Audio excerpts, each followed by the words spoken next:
You. আমার ছেলে এখানে সিম্বা, এটা হচ্ছে আফটার ক্লাস রান্নাঘরের সিনারিও। সিম্বা আজকে আমার বাড়িতে মাছের মাথা দিয়ে মুগ ডাল হয়েছে, মাছের ডিমের বড়া হয়েছিল, এসব রান্নাবান্না হয়েছে খুব সুস্বাদু সুস্বাদু। আর ছেলের জন্য চিকেন সতে হয়েছে।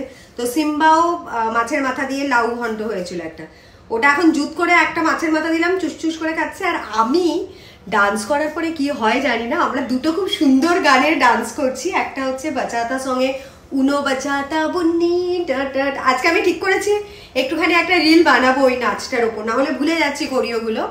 আর 4টে থেকে আমাদের একটা সালসা ক্লাস ছিল ট্রেস মারিয়া বলে, সেটাও খুব সুন্দর, সেটা একটা গ্রুপ ডান্স। তো তারপরে যেটা হলো আমি জানি না, ডান্স ফান্স করে মনও খুব ভালো হয়ে যায় আর প্রচুর ভুলভাল খেতে ইচ্ছে করে। তো আসার সময় তো ওই আমার বাড়ির সামনে থেকে একটা জায়গাতে ফুচকা খাই। আর এখন মাছের মাথা দিয়ে মুগ ডাল দিয়ে ভাত খেয়েছি। এটা এখন হিমসাগর কেটেছি। হিমসাগর এই জানলার বাইরেটা না তোমাদেরকে দেখাই, এত সুন্দর মেঘ করেছে, এত সুন্দর রোমান্টিক একটা আকাশ। এই আকাশ দেখতে দেখতে হিমসাগর খাওয়ার একটা আলাদা মজা। তাই আমি ঘরে গিয়ে আর বসে খাচ্ছি না, যেমন হিমসাগরের টেস্ট তেমনি সুন্দর, আকাশটা একদম আচ্ছন্ন হয়ে আছে মেঘে ঢাকা। অদ্ভুত একটা মানে খুব মিশ্রিত একটা অনুভূতি হচ্ছে, দারুণ লাগছে। শিখে এসেছি ল্যাটিন ডান্স, এদিকে আবার বাঙালিয়ত্তার একটা পাঁচ, হেভি লাগছে ভাই। Life should be like this না, সবসময় যে আমি শুধু রবীন্দ্রসঙ্গীত শুনি বলে ভাবুক হয়ে রবীন্দ্রসঙ্গীতই শুনবো, একদম টিপিক্যাল বাঙালিয়ানা ফরম্যাটই ইয়ে করবো, সেটা না। লাইফে ভগবান সবকিছু দিয়েছে, প্রত্যেকটা মুহূর্ত সব রকম ভাবে মিশ্রিত ভাবে অনুভব করাই জীবন।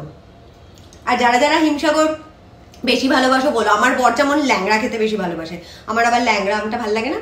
হিমসাগর আমার দারুণ, মানে ট্রাস্ট মি, তোমরা কেউ বিশ্বাস করবে না, এই আমের সিজনে হিমসাগর যতদিন থাকবে আমি এক এক দিনে 5 কিলো করে আম সাঁটাতে পারি। মানে সেদিন আর ভাত মাত কিচ্ছু খাবো না, খালি আম খেয়ে যাব। আর আরেকটা জিনিস এরকম খুব ভালোবাসি, সেটা হচ্ছে কি তালের বড়া। মানে যখন এই তালের বড়া আর কদিন পরে করবো, সারা দিন মানে আমি একটা অ্যালুমিনিয়ামের এত বড় একটা হাঁড়ি আছে, ওটা ভর্তি করে তালের বড়া করি। এক এক সপ্তাহে ধরো 2-3টে করে তাল করি, করে সারাদিন আমার মুখেই চলতে থাকে। তালের বড়াতে আমি কোনোদিনও ক্লান্ত হই না। বাট হ্যাঁ, নরম সরম হতে হবে। মানে অনেকে খুব সুজি ফুজি দিয়ে একদম কিটকিটে ময়দা দিয়ে গাটা গাটা করে থাকে, ওগুলো ভালো লাগে না। আমার তালের বড়াটা খুব সুন্দর হয়। এনজয়, বৃষ্টি এনজয় করো। আর তোমরা এখন ডেফিনেটলি চা কফি খাচ্ছ, বাট আমি আম সাঁটালাম। Love you. আঠিটা লাস্টে খাবো, দারুণ।